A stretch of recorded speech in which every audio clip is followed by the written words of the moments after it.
Hi guys, welcome to voice of Sha. So இன்றைக்கி நம்ம விண்ணை தாண்டி வருவாயா எபிசோட் 4 தான் பார்க்க போகிறோம். லாஸ்ட் எபிசோட் பார்க்கலாம், மறக்காமல் பார்த்துட்டு வந்துடுங்க. ஸோ எபிசோடோட ஸ்டார்டிங்லேயே இப்போ காமிக்கிறாங்க நம்ம அக்கா வேறு வந்திருப்பாங்களா. ஸோ அதை பார்த்து பயந்துட்டு நம்ம ஹீசோங்க வந்து போய் மறைஞ்சிட்டு இருந்திருப்பான். நம்ம எந்த சீனோட முடித்தோம், அந்த கிஸ் பண்ணுற மாதிரி சீனோட முடிச்சிருப்போமா, அதுதான் இப்போ பண்ணுறானா இல்லையா அப்படின்னு நம்ம பார்த்துட்டு இருக்கும்போது பச்சாக்குன்னு நம்ம ஊஜின்னு வந்து கிஸ் பண்ணிடறான். ஐயோ, எனக்கு இதை பார்த்த உடனே என்ன பண்ணுறதுனே தெரியல. ஸோ நம்ம அக்காவும் இப்போ தள்ளாடிக்கிட்டேன், என்னது இது அப்படின்னு சொல்லிட்டு என்னடா பண்ணுறீங்க அப்படின்ற மாதிரி பார்த்துட்டு இதுவும் நல்லா தான் இருக்குது அப்படின்ற மாதிரி அவங்க போயிடுறாங்க. பட் அவங்களுக்கு தம்பி தான் அங்கே இருக்கிறான் அப்படின்றது தெரியல போல இருக்குது. ஸோ இங்கே கிஸ் பண்ணி முடிச்சதுக்கப்புறம் நம்ம ஊசின்னு இப்போ என்ன பண்ணுறோன்னா, சரி நான் போயிட்டு வரேன் அப்படின்ற மாதிரி சிட்டா பறந்துடுறான். நம்ம ஹீசனுக்கு என்ன சொல்கிறதுனே தெரியல. சரி சரி போயிட்டு வா அப்படின்ற மாதிரி சொல்லிட்டு வீட்டில் போயிட்டு அவன் உட்காந்து யோசிக்கிறான். ஐயோ என்னடா பண்ணுறது அப்படின்னு சொல்லிட்டு தான் கிஸ் பண்ண அந்த மூமெண்ட்ஸ்லாம் அப்படியே வந்து ஒன்று ஒன்றா யோசித்து பார்த்துட்டு இருக்கிறான். இப்போ அவனுக்கு ஒரு ஃபோனில் மெசேஜ் வருது. என்னென்னா நம்ம ஊஜின் தான் பண்ணியிருக்கான், இன்றைக்கி நான் வந்து ரொம்ப நல்லா என்ஜாய் பண்ணேன், நம்ம நாளைக்கு மீட் பண்ணலாம். அது மட்டும் இல்லாமல் நம்மளுக்கு அந்த ஹோம்ஒர்க் வேறு இருக்குல்ல, அந்த ட்ராயிங் ஹோம்ஒர்க்கு அது நம்ம பண்ணலாம். ஸோ நீ அந்த லேக் கிட்ட வந்துரு அப்படின்ற மாதிரி மெசேஜ் பண்ணியிருக்கான். அதை பார்த்துட்டு நம்ம ஹீசோங்க்கும் வந்து என்ன சொல்கிறதுன்னு தெரியல. அவனும் வந்து ஓகேன்ற மாதிரி போட்டுட்டு விட்டுடுறான். ஸோ நெக்ஸ்ட் டே வந்து நம்ம ஊஜின் வந்து அந்த லேக்கில் ரொம்ப நேரமாக வெயிட் பண்ணிகிட்டே இருக்கிறான். பட் நம்ம ஹீசோங் வந்து வரவே இல்லை. அவன் காலும் பண்ணி பார்த்துறான், மெசேஜும் பண்ணி பார்த்துறான், எதுக்குமே ரிப்ளையும் பண்ணலை. இப்போ நம்ம வீட்டில் தான் காமிக்கிறாங்க ஹீசோங் வந்து என்ன பண்ணுறான் அப்படின்னு சொல்லிட்டு. அவன் வந்து போகலாமா வேணாமா அப்படின்ற மாதிரி யோசிச்சுக்கிட்டு ஒரு குழப்பத்தில் வந்து உட்காந்துட்டு இருக்கான். இப்போ ரூமை விட்டு வெளியில் வந்தோடனே அக்கா கேட்குறாங்க, என்னடா எங்கேயோ வெளியில் போகிறேன்னு சொல்லி எங்கேயும் போகலையா அப்படின்ற மாதிரி கேட்குறாங்க.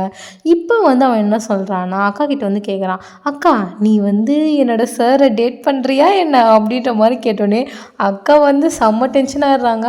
அடா பொறுக்கி, உன்னால தாண்டா எல்லாமே. ஸோ நீ அந்த சாவி வேணும்னு கேட்டதுனால தான் உன்னோட சார்கிட்ட போயிட்டு நான் அதை கேட்டேன். இப்போ அதனால தான் என்னை பற்றி ரூமர்ஸ்லாம் பரவுது, நான் ஒன்றும் டேட்லாம் பண்ணலை அப்படின்ற மாதிரி வந்து அக்கா வந்து திட்டுறாங்க.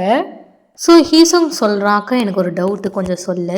என்னோடய ஃப்ரெண்டு ஒருத்தவன் இருக்கான், அவனுக்கு இன்னொருத்தவங்களை பிடிச்சிருக்கு. பட் அந்த ஃபீலிங்கை அவன் வந்து அவங்கக்கிட்ட காமிச்சிக்காமல் அதை மறக்க ட்ரை பண்ணுறான். ஸோ நீ அதுக்கு என்ன சொல்ல வர அப்படின்ற மாதிரி வந்து கேட்குறான். ஏன் பிடிச்சிருக்குன்னா ஏன் அதை மறைக்கணும், ஓப்பனாக சொல்லிடலாமே.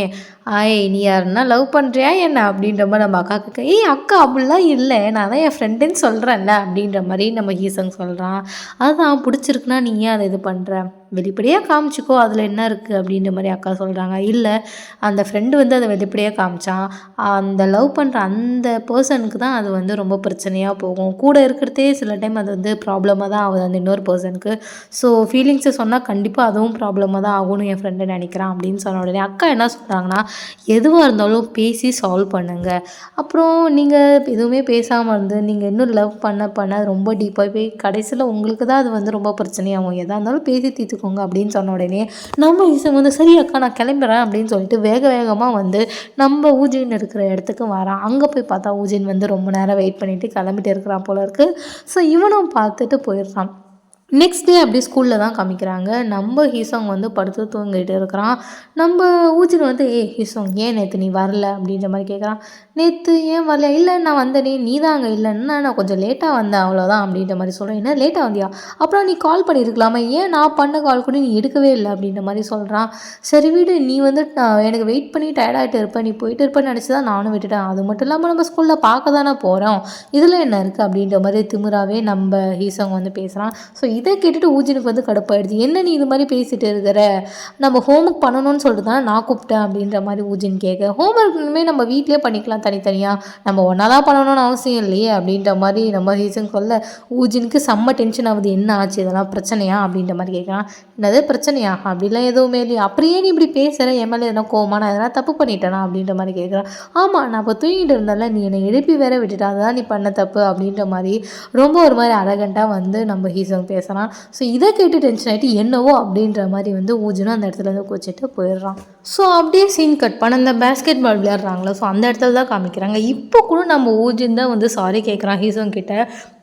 ஆனால் அவன் எதுக்கு சாரி கேட்குறான்னு எனக்குமே தெரியல. ஆனால் அவன் சாரி கேட்டதுக்கு அப்புறமேட்டு நம்ம ஹீரோங்க ஓ அப்படியா அப்படின்ற மாதிரி சொல்லிட்டு நம்ம ஃப்ரெண்டு பையன் இருக்கான்ல அவனை கூப்பிட்டு டே இங்கே வாயேண்டா அப்படின்ற மாதிரி அவன்கிட்ட பேச ட்ரை பண்ணுறான். பட் நம்ம ஊஜின் இப்போ நடுவில் வந்து ஒரு நிமிஷம் இரு உங்ககிட்ட எனக்கு கொஞ்சம் பேசணும் அப்படின்ற மாதிரி சொல்கிறான். பட் அதையுமே அவன் அவாய்ட் பண்ணிட்டு டே வாடா கேண்டீன் போகலாம் அப்படின்னு சொல்லிட்டு அந்த ஃப்ரெண்டு பையனை கூட்டிகிட்டு போயிடறான். ஸோ அப்படிங்க சீன் கட் பண்ணி கிளாஸ் ரூமில் தான் வந்து காமிக்கிறாங்க ஊஜின். ஸோ வந்து தான் பேசுகிறது கேட்கவே மாட்டான் அப்படின்னு சொல்லிட்டு ஒரு சீட்டில் என்னவோ எழுதி அவனோட டேபிள் கிட்ட வைக்கிறான். அப்படி வைக்கும்போது தான் வந்து நம்ம ஹீசோங்கோட ட்ராயிங் புக்கை அவன் பார்க்குறான். ஸோ அந்த ட்ராயிங் புக்கும் இவன் எதர்ச்சியாக எடுத்து பார்க்குறான். இல்லை நல்லா நல்லா ரொம்ப ட்ராயிங் வரைஞ்சிருக்கானே அப்படின்னு பார்த்துட்டு இருக்கும்போது தன்னோட ஃபோட்டோஸும் அவன் நிறையா வரைஞ்சி வச்சுருக்கதே அவன் பார்த்துட்டே இருக்கிறான்.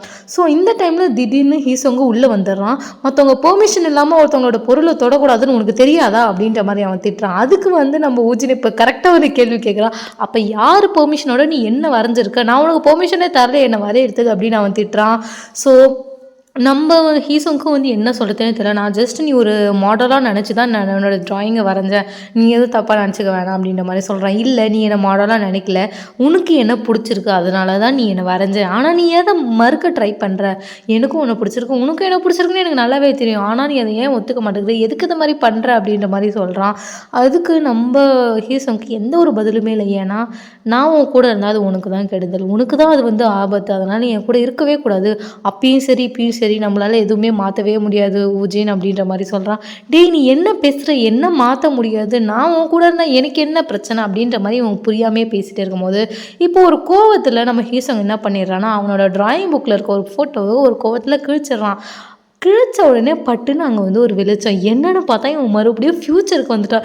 எனது நான் ஃப்யூச்சருக்கு வந்துட்டேன், நான் எப்படி வந்தேன் அப்படின்னு சொல்லிட்டு பார்க்கும்போது இந்த ஃபோட்டோவை கிழிச்சா நான் ஃப்யூச்சருக்கு வருவோமா அப்படின்ற மாதிரி அப்போ தான் வந்து அவனுக்கு புரியுது. ஆனால் நான் இப்போ வந்திருக்கக்கூடாது, நான் வந்த டைமே சரியில்லை, நான் அவன் கூட சண்டை போட்டுட்டு வந்தேன் அப்படின்ற மாதிரி அவன் யோசிச்சுட்டு சுற்றி முற்றி தான் என்ன இடத்துல இருக்கேன் அப்படின்ற மாதிரி பார்க்குறான். ஸோ இது என்ன இடம்னா இறந்தவங்களுக்குலாம் நம்ம வந்து ஒரு மெமோரியல் மாதிரி வைப்போம்ல, அவங்க ஞாபகார்த்தமாக ஒரு பில்டிங் இருக்கும். ஸோ அந்த பில்டிங்கில் வந்து அவங்க பொருள் எல்லாம் நம்ம வச்சுருப்போம். அந்த பில்டிங்கில் தான் அவன் இருக்கான். அங்கே போய் பார்த்தா நம்ம ஊஜினுக்கு அவனோட நினைவார்த்தமாக அந்த அவனோட பொருள் அவனோட ஃபோட்டோஸ் அதெல்லாம் வச்சுருக்காங்க. ஸோ இப்போ தான் நம்மளுக்கு தெரியுது ஃப்யூச்சரில் ஊஜின் வந்து இறந்துட்டு இருக்கிறான். ஸோ அதை பார்த்துட்டு ஊஜின் ரொம்ப சாரி அப்படின்ற மாதிரி வந்து நம்ம ஹீசோங் வந்து அந்த ஃபோட்டோ முன்னாடி நின்று ரொம்ப ஃபீல் பண்ணிகிட்டே இருக்கிறான். இப்போ அப்படியே சீன் கட் பண்ணால் நம்ம ஃப்ரெண்டு பையன் இருக்கான்ல அவன் வந்து நம்ம ஹீசோங்க்கு ஃபோன் பண்ணிக்கிட்டே இருக்கான். என்ன அவன் ஃபோன் எடுக்க மாட்டேங்கிறான், இப்போ வரைக்கும் இங்கே தானே இருந்தான் அப்படின்னு பண்ணிகிட்டே இருக்கான். இப்போ அந்த காலை நம்ம ஹீசோங் அட்டன் பண்ணுறான். டே எங்கடா இருக்குது அப்படின்னு ஃப்ரெண்டு பையன் கேட்க, டே அதெல்லாம் எக்ஸ்பிளைன் பண்ணப்போ எனக்கு டைம் இல்லை என்ன அப்படின்ற மாதிரி சொல்கிறான். நீ ஸ்கூலில் தானே இருந்த இப்போ எங்கே இருக்கிற அப்படின்னு சொல்லிட்டு அவன் பேசிகிட்டே வெளியில் வரும்போது நம்ம ஹீசோங் இருக்கான்ல அவன் தன்னோட அக்காவை அந்த இடத்துல பார்க்குறான். ஸோ அக்கா வந்து ஷாக் ஆகிட்டு நீங்கள் என்ன பண்ணுற அப்படின்னு சொல்லிட்டு அக்காவும் தம்பியை கேட்குறாங்க. அவனுக்கு அதுக்கு மேலே ஷாக், அக்கா முதல்ல நீ என்ன இங்கே பண்ணுற அப்படின்னு சொல்லிட்டு இப்போ ரெண்டு பேரும் இங்கே உட்காந்து பேச ஆரம்பிக்கிறாங்க. ஸோ இப்போ தான் அக்கா வந்து உண்மையை ஒன்று ஒன்றா சொல்ல ஆரம்பிக்கிறாங்க.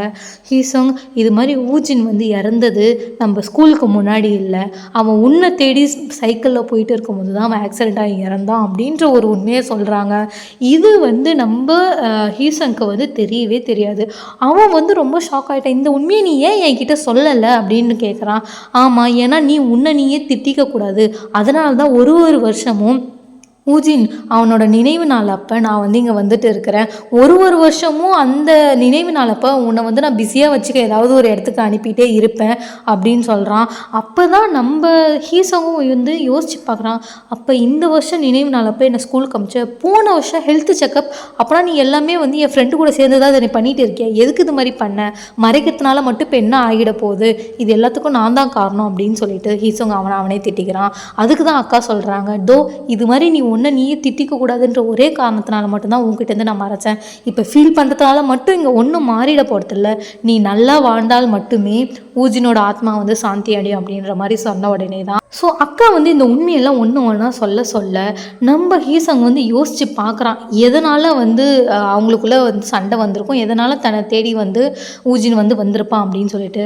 அந்த லேக் இருக்குல்ல அந்த இடத்துக்கிட்ட ஹீசோங் என்ன சொல்லியிருப்பானா, நான் அப்ராடுக்கு போகிறேன், அங்கே போயிட்டு நான் வந்து ஆர்ட் ஸ்கூலில் வந்து இப்போ நான் படிக்க போகிறேன், அதனால் இதுக்கப்புறம் நீ என் கூட பேசுகிற வேலை வச்சுக்காத அப்படின்ற மாதிரி ரொம்ப ஹார்ஷாக அந்த இடத்துல பேசியிருப்பான். நம்ம ஊஜின் வந்து கேட்டிருப்பான், என்னை விட விட உன் ட்ராயிங் ரொம்ப உனக்கு முக்கியமா இது மாதிரி நீ என்கிட்ட பேசுகிறதுக்குன்னு. ஆனால் அதுக்குமே வந்து ஆமாம் உன்னை விட எனக்கு அது முக்கியம்தான் அப்படின்ற மாதிரி அவன் சொல்லியிருப்பான்.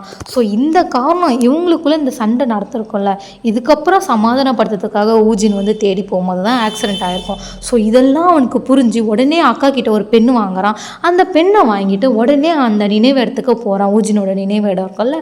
ஸோ அங்கே போகிறான். அங்கே போயிட்டு ஊஜின் கண்டிப்பாக என்னால் உன்னை காப்பாற்ற முடியும் அப்படின்னு சொல்லிட்டு அவன் ஃபோட்டோக்கு முன்னாடி அவனை வந்து வரைய ஆரம்பிக்கிறான். வரைஞ்ச உடனே ஒரு வெளிச்சம் அங்கே வருது. ஸோ இங்கே கட் பண்ணி ஃபஸ்ட்டு அவன் மறைஞ்சிருப்பான்ல அந்த இடத்துல இருந்து, அப்போ என்ன ஆச்சு அப்படின்னு சொல்லிட்டு காமிக்கிறாங்க. இவன் திடீர்னு நம்ம ஊஜின் கூட சண்டை போட்டு நிற்கும் போதே மறைஞ்சிட்றானா, திடீர்னு அந்த இடத்துல ஒரு வெளிச்சம் வருது. அதையும் ஊஜின் கவனிக்கிறான். என்னது இது, ஹீசோங்கை காணோம், ஹீசோங் அப்படின்னு சொல்லிட்டு நம்ம ஊஜின் வந்து எல்லா இடமும் இப்போ தேட ஆரம்பிக்கிறான். அப்படியே இங்கே வந்து சீனை கட் பண்ணி முடிக்கிறாங்க. ஸோ இப்போ தான் நம்ம சேனலுக்கு புதுசாக வந்திருக்கீங்கன்னா மறக்காமல் சப்ஸ்கிரைப் பண்ணிக்கோங்க. நெக்ஸ்ட் எபிசோடில் பார்க்கலாம். பை.